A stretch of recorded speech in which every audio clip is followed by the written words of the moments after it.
चिरां जिल्लायाव सासे फालांगिरिखौ पिस्तल देखायना रां लुथिना लांनायखौ एबसुआ थावरिनानै थानो हायाखै।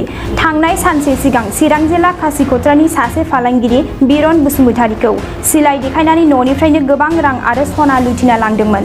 नाथाय दासिमबो रां लुथिना लांग्रा दायनिगिरिफोरखौ पुलिस बिफाना हमनानै साजा होनो हायाखै। दायनिगिरिफोरखौ दासिमबो हमनो हायैखौ नुनानै बर'नि माहारियारि आफाद एबसुआ सहायनानै थानो हायाखै।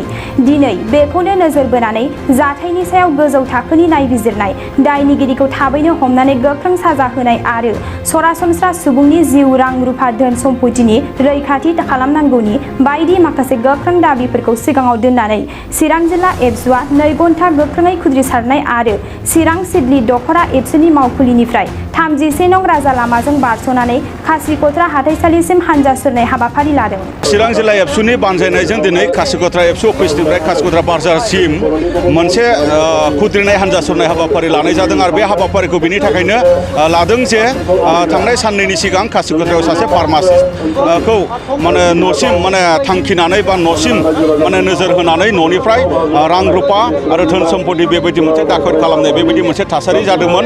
दा बेखायनो बै थासारिखौ खुद्रिनानै आरो बै थासारियाव लोब्बा थानाय दायनिगिरिखौ हमनांगौनि दाबिजों आरो बैफोरबायदि थासारियाव बा बैफोरबायदि मोनसे गाज्रि खामानियाव जुरित थानाय मानसिफ्रा जेन बेफोरबायदि खामानिखौ इयुनाव जेन मावनो हाया, बेनि मोनसे रायजो राजानि मोनसे सांग्रांथि, रायजो राजानि मोनसे खौसेथि आरो रायजो राजानि खौसेथिनि गेजेरजों सरकारनि खाथियाव दायनिगिरिखौ थाबैनो साजा होनांगौनि मोनसे दाबिजों दिनै बेबायदि मोनसे सुबुंनि खुद्रिनाय हानजा सुरनाय हाबाफारिखौ दिनै लानाय जादों।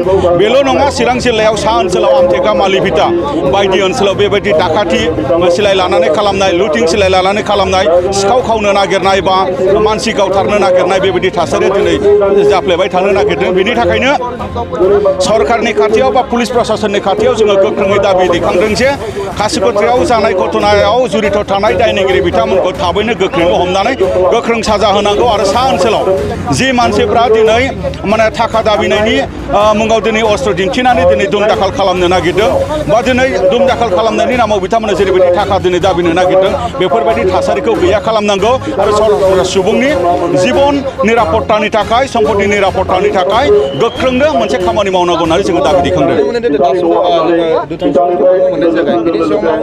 जों मिथिदों दासिमाव खासिकत्रायाव जानाय जे दाखायत, बे दाखायतआव जुरित थानाय दायनिगिरिखौ हमनो मोनाखै होननानै जों मिथिदों। पुलिस बिभागा बिनि इनकुवारि बा बिनि इनभेस्टिगेसन बेखौ नागिरबाय थादों होननानै बुंदों, नाथाय दासिमबो हमनो मोनाखै। दा बेखायनो थाबैनो बबे राहाजों हायो, मा टेक्न'लजिजों हायो, मा मेकानिजमजों हायो, मा सोरांस'वाजों हायो जे दायनिगिरिफोरखौ हमनांगौ आरो गोख्रों साजा होनांगौ, अब्लासो जोङो दुलाराय बर' फरायसा आफादा सिरि थागोन, गोजोनगोन आरो रायजो राजाफ्रा गोजोनगोन। তেনেকুৱা ডাকাইতে এতিয়া উৎখাত লগাই আছে আৰু এইখিনি সময়তে যে নিখিল বড়ো ছাত্ৰ সন্থা চিৰাং জিলা সমিতিৰ অধ্যক্ষ যে এখন বৃহত্তৰ ৰেলী, ইয়াৰ মাজতে আমি অসম চৰকাৰৰ ডক্টৰ হেমন্ত বিশ্ব শৰ্মাক আহ্বান বিচাৰিছোঁ যে আপোনালোকৰ জৰিয়তে যে ইয়াতে যে যি ডকাইতে উৎপাত লগাই আছে যাতে অতি শীঘ্ৰে বন্ধ হ'ব লাগে আৰু দোষীক গ্ৰেপ্তাৰ কৰি দৃষ্টান্তমূলক শাস্তি প্ৰদান কৰিবলৈ চতাল ছাত্ৰ সন্থাৰ পৰা দাবী জনাইছোঁ। नोंथाङा सरकारि साख्रि नागिरदोंना? नोंथांनि थाखाय मोनसे गोजोनथाव खौरां। नोंथांनि थाखाय दं एडुकेट पइन्ट, जेराव नोंथाङा सोलोंथाइ लानायनि गेजेरजों सरकारि साख्रिनि गुबुन गुबुन रोखोमनि गोब्राब आनजादफोरखौ उथ्रिसारनो हागोन आरो गावनि आथिङाव गसंथानो हागोन।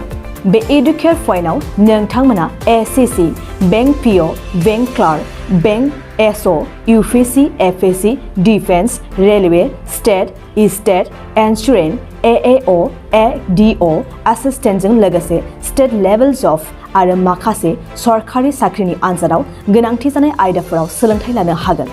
मख'नो गोनांदि बे सोलोंसालियाव साख्रिनिल' नङा, बेयाव MBA आरो सैनिक स्कुल बायदियाव एडमिशननि थाखाय एन्ट्रेन्स होनो थाखायबो सोलोंथाइ लानो हागोन।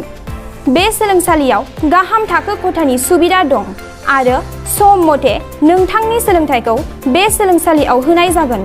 बेखौबो मिथिनांगोन दि बे एडुकेट पइन्टआव सोलोंथाइ लानानै बावैसो 2021-22 इं मायथाइनि एसएससि GDनि आनजादाव गासै 11 सा सोलोंसाफोरा उथ्रिसारनो हादों। बारा नङा, गासै 15,000 रांजोंनो नोंथाङा बे सोलोंसालियाव 6 दानसिम सोलोंथाइखौ लानो हागोन। बे सोलोंसालिया क'क्राझार, बरपेटा र'ड, गलपारा आरो बङाइगावआवबो दं। क'क्राझाराव सोलोंथाइ लानो गोसो गुदुं जानाय सुबुंफोरा 7002 2026-133 9101 536360 7002026-133 91015363660